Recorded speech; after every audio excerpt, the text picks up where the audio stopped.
Come on in. Come on. All right, have a seat in the big chair, please. Yeah. All right, welcome.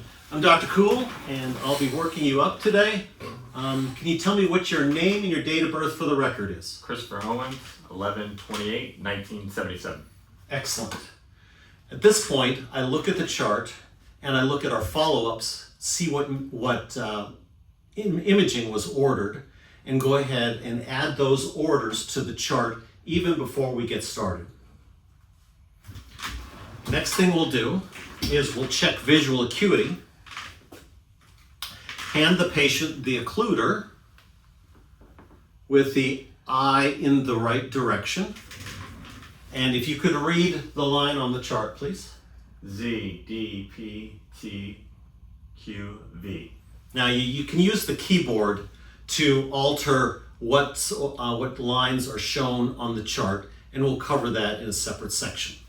You then flip the occluder to the other side for the patient. You can ask the patient to do that, but usually it's easier just to do it yourself. Read it backwards, please. V, O, T, P, D, Z. Perfect. Now, after you're done with that, wipe the occluder clean. Always do the cleaning right after whatever interacts with the patient so that it has a time to dry between the next patient.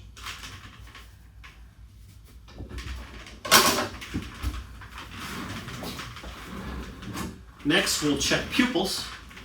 So use a light like we show in our pupillary exam. Look right straight ahead for me. Shine into one eye, then the other, looking for equal reactivity. So his pupils react and are equal. And then if you want to check alignment, very quickly you can just pull the light back and you look for the pupillary reflex, and you have a very good idea on whether or not the eyes are aligned. Then, barring any other things, chances are their motility is okay, but have the patient look for you. Follow my finger. Good.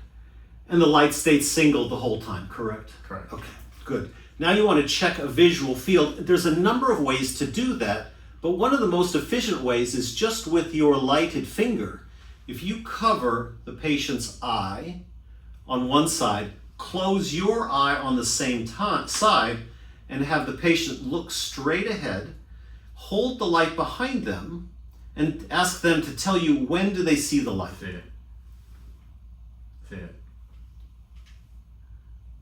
See it. See it. And you can judge where they should be able to see the light by where you can, where it comes into your visual field. Some people won't be so quick about telling you, oh, I see it, but they'll look at the light, and then that's good enough. At this point, it's good to come back and record then your visual acuities and your external exam. Next, we'll check the pressure. Check the pressure. You want to put in some drops in the eye. We'll start by putting in some fluoresce. Fluoresce, there's a little bit of a technique to putting this in. Look way up high for me. You'll hold the eyelid down and you put in a drop on one and put in a drop on the other. Close your eye. And then you want to blot for the patients. Patients will often ask for a tissue, and I don't give it to them at this stage. You want to control how much fluid goes in the eye. And so by blotting an appropriate amount, you get the correct amount of fluid in the eye.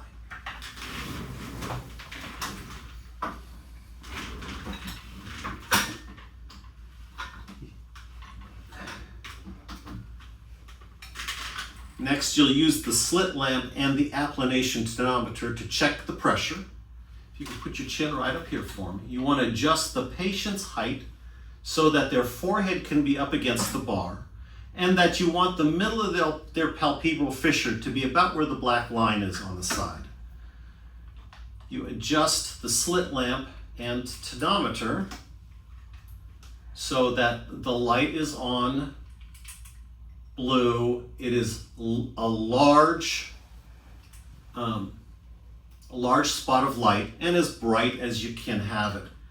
You'll come up and with your right eye over the microscope and looking at the patient with your left eye primarily, you line things up to center. Always line up and be as close to the patient as possible before you start looking at the prism, because you don't want it to impact the eye too early.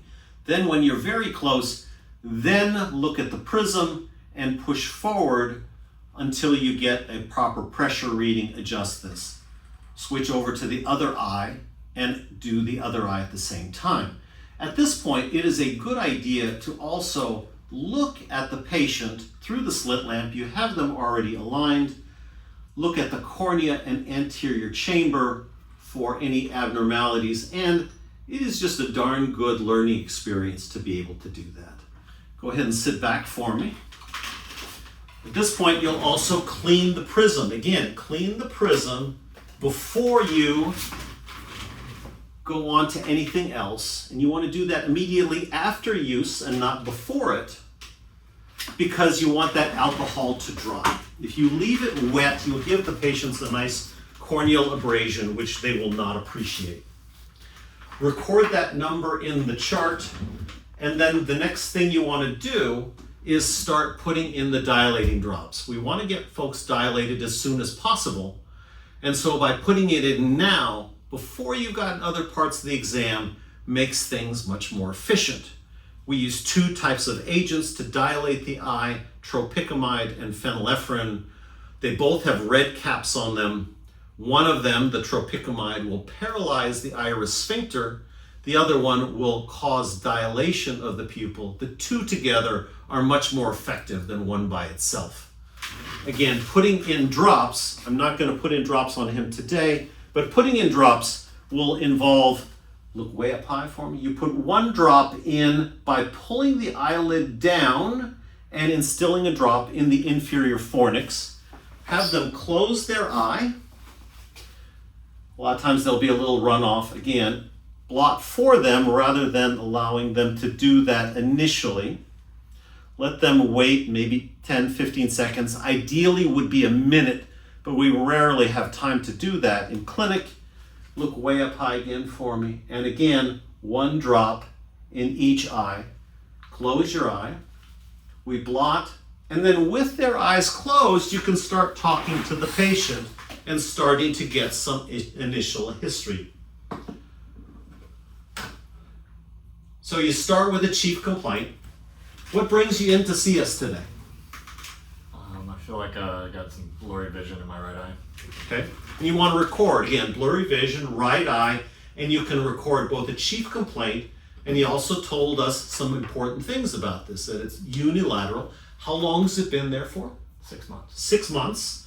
Do you feel like it's getting worse or getting better? I feel like it's getting worse. Okay. And is it all the time or just some of the time? Sporadic. Sporadic, okay. Is there something that you can do that makes it better or worse? I feel like lubrication, wetting my eyes, seems to help. Seems to help. Does that last for a while or does it go away fairly quickly? It goes away fairly quickly. So now we've recovered a number of different data points. That's sufficient now for our history of the present illness. Can you tell me, have you had any recent medical adventures, any recent surgeries, or anything new on your ocular history since we've seen you the last time? No. Okay. Anything new on the medical history? Any new medical diagnoses? No, sir. Are you a smoker? No, sir. Have you been diagnosed with hypertension?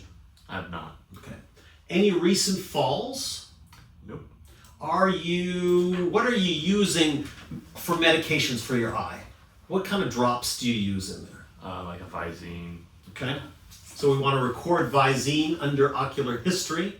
And did you fill out a review of systems form for us that has your regular medications on there? And so you want to add those under systemic meds. Are you allergic to anything? I'm not. Okay. Any new systemic symptoms, fevers, chills, muscle aches, any other systemic health problems? Okay. So you want to check reviewed and normal on the review of systems. His mood and orientation seems normal to me, so we'll check that off on there. And then our last thing to do is to check his blood pressure.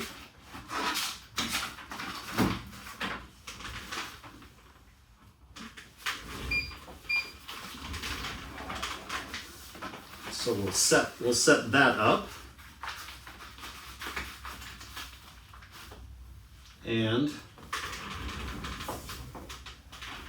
once that starts to run, then we can look over the chart and make sure we've captured all the data points. Because we've been going rather quickly, and so we want to be sure, did we put in the chief complaint? Did we put into the chart the intraocular pressures and the visions and all those data points while it's capturing the blood pressure?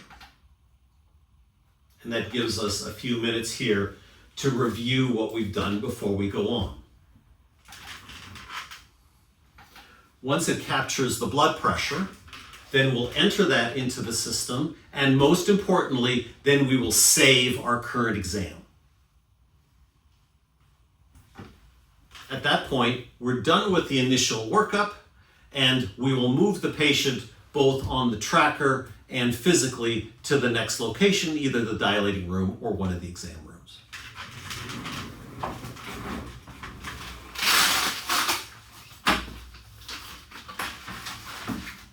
Thank you very much, sir. Thank you.